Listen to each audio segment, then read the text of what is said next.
This is Ageless Jess, aka Jess Rydell, and I am back for the second day of the Skyrocket Your Sales series. And if you did not watch yesterday's video, you're welcome to watch this one, but I encourage you to go back and start at the beginning. I introduced myself in that one, and I don't want to waste a lot of time doing that in every single episode of the series because I want to jump right into the value content that's going to support you. So if you're joining me for the first time, we're talking about sales, and this week it's going to be it's a 28-day series. And this week we are debunking the myths about sales. There's going to be a week of different things. We're going to talk about common mistakes in the sales process next week, in the next 7 days. Following that, I'm going to give you some tips for enhancing your sales process so that you can make more sales, close more deals, make more money. And in the final week, we're going to be talking about some really wonderful ways in which you can get leads organically without spending a lot of money. So who doesn't want that, right? All right, so hopefully you'll join me for the entire series, but let's dive in today because today we're going to be debunking myth number two, which is sales is all about relationships. Yes and no. I'm not ever going to say sales has nothing to do with relationships because that isn't true. We all know that people buy from people that they like, right? But that's not the only reason, all right? All your friends aren't rushing out to buy your product or service just because they're your buddy. I know that happens sometimes, but actually, if you really think about it, there's a lot of resentment, especially in some of the MLM industries where people feel obligated and it gets uncomfortable, right? So it's not simply about the relationship that you build, all right, because you could schmooze people all day and then by the time you make an offer they're ghosting you, like your friends and your buddies, and you're not really getting anywhere. So the key to sales in terms of not just looking at it as a relationship, but the reason people are buying is because you have shown them value. And oftentimes, you don't need a long, drawn out relationship in order to show value. You can do that on a simple phone call. No joke. I did it constantly for many, many years. You can establish rapport in a 30-minute conversation and close a sale. It's what we do as salespeople, right? So let's kind of dive into it a little bit. Okay, so sales and relationships. Um, there's a difference between relationships and rapport. I think that's maybe where this gets a little confusing because people feel like building rapport is building a relationship. A relationship is something longer term. Rapport is something that you establish right off the bat. Agreed. We can all agree as salespeople that it is essential to establish rapport before you dive into promoting a sale. It's also essential that you establish a need. Okay. You have to establish that the person that you are communicating with has the need for what you're selling. If not, you are wasting your time. So if there is no need, okay, there is no point in going into a drawn out sales pitch showing features and benefits if this person is simply not going to be a buyer because they don't need what you're selling, right? They don't need it, they don't want it, they don't see value. Move the F on. All right. I know that's pretty direct. But hey, this is kind of some hardcore in your face coaching, especially for spiritual entrepreneurs that have all these hangups around sales and money. So I'm really, really trying to target you guys as an audience so that you can get clear and bridge the gap between the magical gifts you have, the beautiful work you do, and the fact that we still need sales skills in order to run a successful business. That's what I'm here to do. Okay. I am here to be the bridge. I understand your pain points. I understand your money scritch. I'm not going to explain scritch again. Please see yesterday's episode for the full explanation because I'm going to be using that word a lot in my series. Okay, where was I? So Right. Okay. So there's no point selling something or trying to do a pitch to someone that doesn't need what you have. And if you haven't established a need and shown them that your work is the solution, right? And shown them value. I just want to give you a quick example of this as well. Um, and this is for coaches out there. You guys remember, when and maybe you're this person right now. You're just starting out. You don't have a lot of clients. When I was finishing up my coach training in 2016, we actually had to get some practice hours, and we had to charge, right? Or we could do free hours, but you could accumulate a certain number if you charged, and a certain number you had to do more if you didn't charge. So I was like, well, I wanted as much practice as possible, so I kind of did the combo. I think it was like you had to do 75 hours total. Well, I had a friend at the time, and this was a friend. So we did have a relationship, but I didn't go to her. She came to me because she had a very specific problem, and I knew that I could help her with it. And I tell you, it's kind of embarrassing to admit, I charged her $25 a session back then. All right. It was 2016. I was just starting out. And, even though I had a lot of confidence in some of the other things I had done in my career, again, you're marketing and selling your own coaching, and you feel kind of weird about it, right? You're like, I gotta charge my friend money to coach. But anyway, so long story short, she paid by the session. I think she bought 5 sessions at a time, was writing me checks for $125, right? So fast forward to this year, this same individual came back to me, right? Came back to me with another specific problem and needed coaching. And what am I charging her now? What is she paying now? She is paying $1,000 a month. So there's a huge discrepancy there, right? And she's not paying $1,000 a month because she likes me and I'm her friend and we have a relationship. She is paying that because she has seen the value in the work.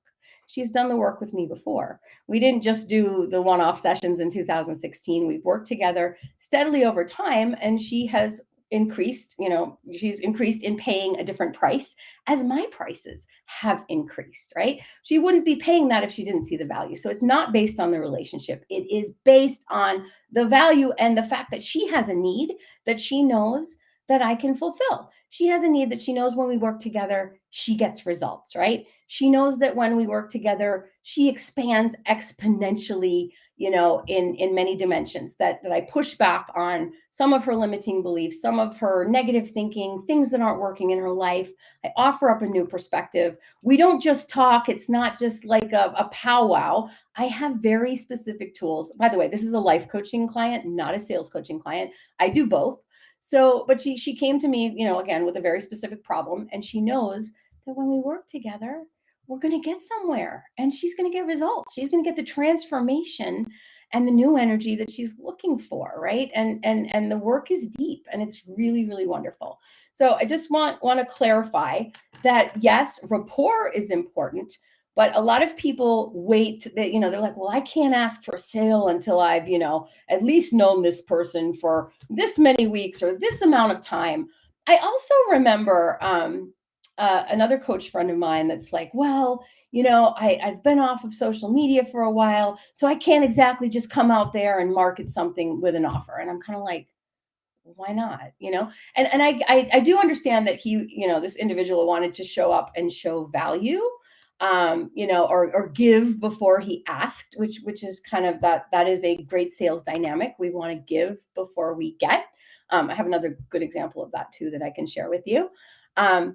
But yeah, it's like, okay, I don't think that Nordstrom is going to feel like they have to offer you a whole lot of information on different types of fabrics and show you a lot of things and educate you before they can sell you a damn sweater, right? No, they're going to be like, here's the sweater, here's the price, you can buy the sweater, right? They're not up in their heads about it. So that's the difference between selling retail and selling coaching. But they're really not that much different when you think about it. And if you make it different in your mind, you're going to struggle. You're going to suffer. You're going to be kind of broke and frustrated that you're not selling because your goal is not selling because you have all these hangups about how long it has to take, or how much value you have to give in advance, or how much stuff you think you have to give away for free before you can ask for a sale.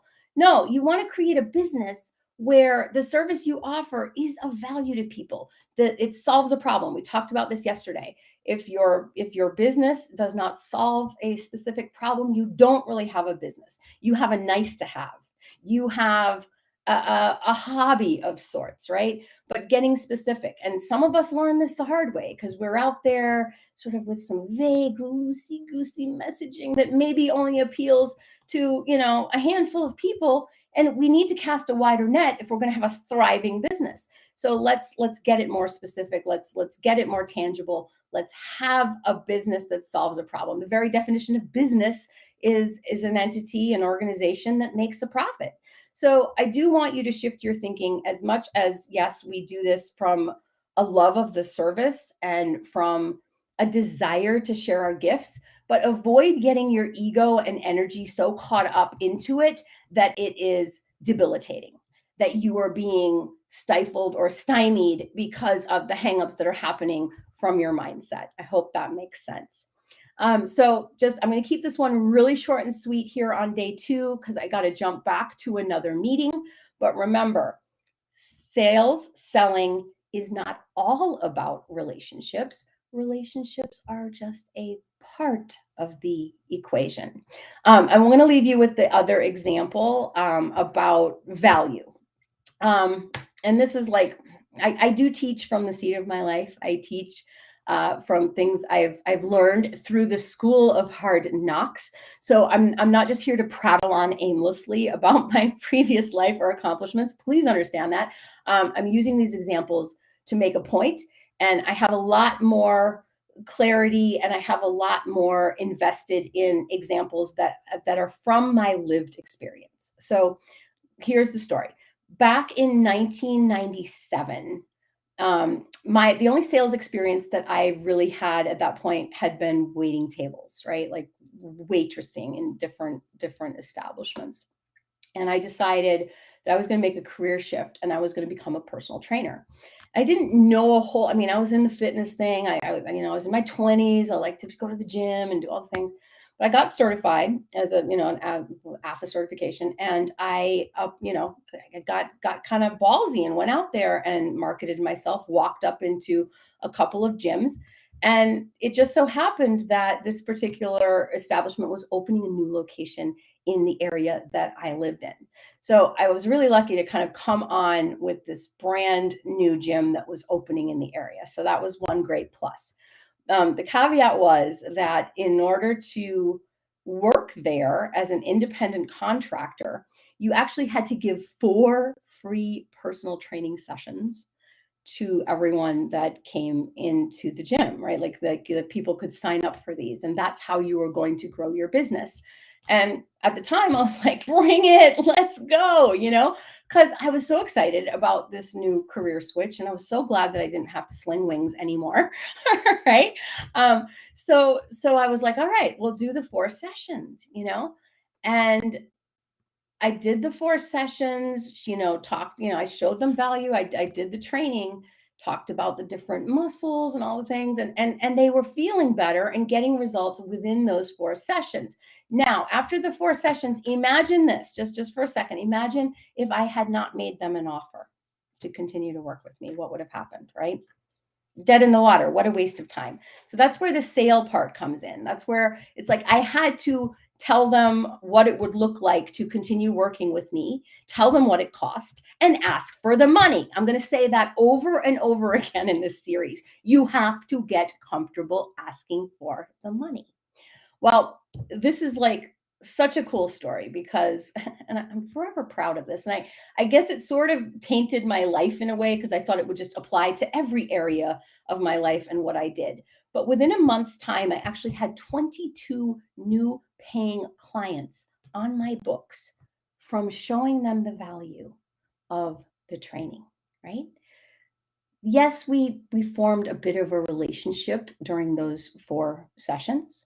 But that's not why they paid the price to continue working with me.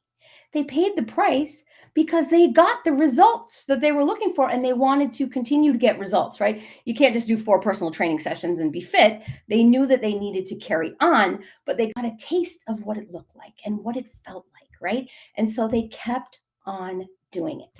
So it wasn't about the relationship, it was about the value, and it was about the fact that they had a need, because if they didn't have a need, they wouldn't have walked into that gym in the first place. All right, I think the point is made. I don't need to. Another thing we're going to talk about is talking past the close, which I kind of just did. Anyway, I'll leave you with that for today. So much love. One quick thing, I do want to invite you guys to join me in my private group.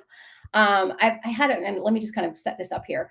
I had a private group that I started when I was doing my life coach training. It used to be called Mystic Lemonade, and it was all things mystic and magical, and it was a lovely space where a lot of holistic people and people that had spiritual businesses came together to share ideas.